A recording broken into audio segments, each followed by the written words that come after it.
How to log in to Sam's Club Mastercard. Hello guys, this is Atticus and welcome back to another tutorial video. In today's video, I'll teach you guys how you can log in to Sam's Club Mastercard. So before we begin with that, if you're new to our channel, head down below and hit the subscribe button so you don't miss out on our future videos. Now let's begin. First step, open up your web browser and simply type in login to Sam's Club Mastercard and hit enter. After you do that, you can then find Sam's Club website. So let's head over to the website on the top. So this should take us to the sign-in page for Sam's Club. So let it load. And again, let's wait for it. It can take some time. And there we go.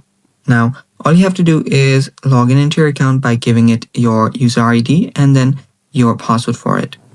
After you give it your credentials, if you want your login process to be easier and much faster in the future, you can tap on remember user ID as well, and then finally tap on secure login.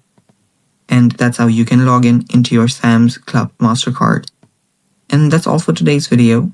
Thanks for watching guys. If you're new to our channel, don't forget to subscribe and stay tuned for more.